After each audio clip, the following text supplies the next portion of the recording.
Merhabalar, mutfağıma hoş geldiniz. Bugün mutfağımda oldukça lezzetli, az malzemeli ve pratik bir tarif olan marul tarator yapacağız. Tarifimizde marul haricinde süzme yoğurt, tahin, limon suyu, sarımsak ve tuz kullanacağım. Ben süzme yoğurdu kendi ev yoğurdumdan elde etmek istiyorum ama sizler marketten hazır alıp kullanabilirsiniz.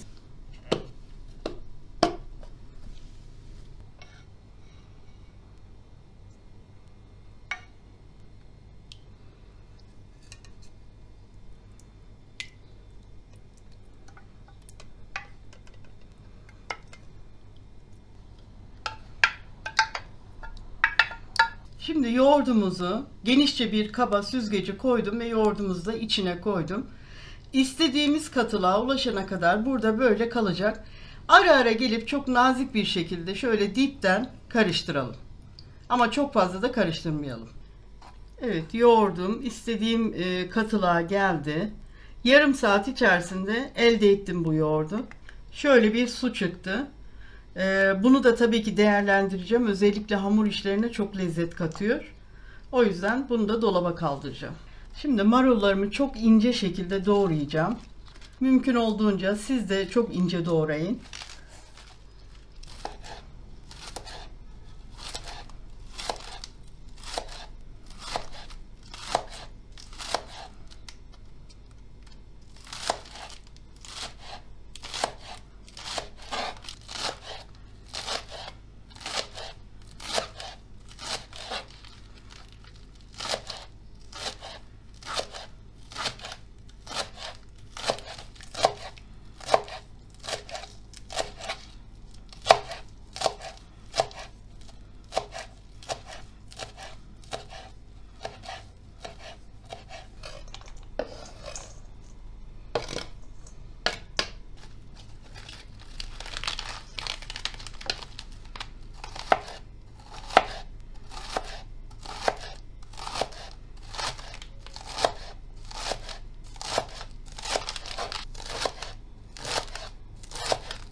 Evet, incecik marullarımızı kıydık, gayet güzel oldu. Şimdi sosunu hazırlayalım. Şimdi karıştırma kabımın içerisine şöyle bir su bardağı kadar, 200 milim bardak ile bir su bardağı kadar hazırladığım süzme yoğurdu koyuyorum.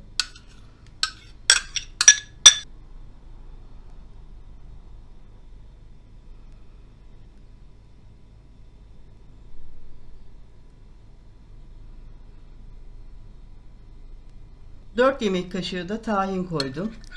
Şöyle hafif karıştıralım.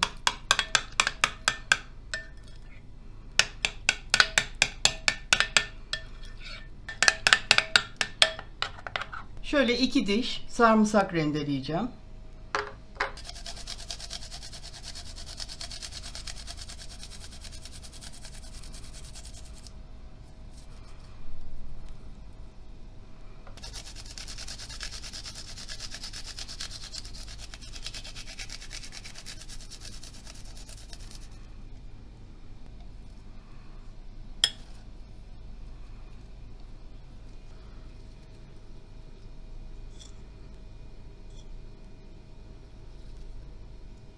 Bir buçuk çay kaşığı kadar da tuz attım.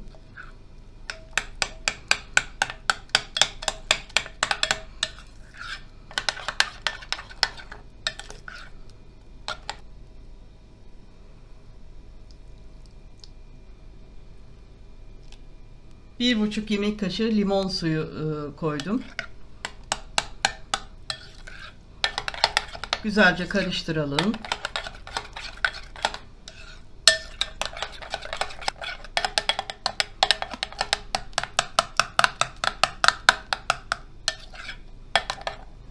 İçerisine ben şöyle bir tutam maydanoz koyuyorum. Bu tamamen arzuya bağlı.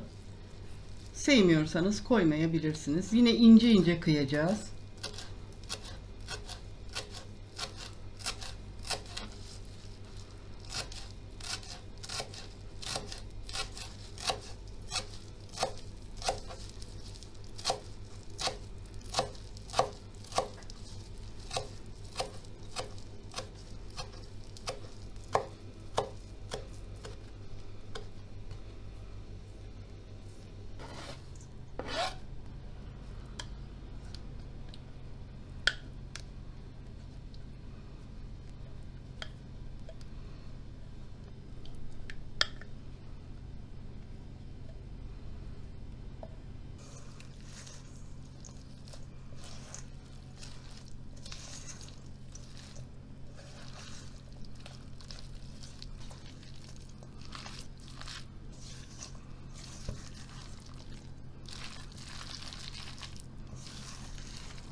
Evet, gayet güzel oldu kıvamı. Malzemelerini dediğim gibi siz arzu ettiğiniz miktarlarda yapabilirsiniz. Şimdi servis yapacağım.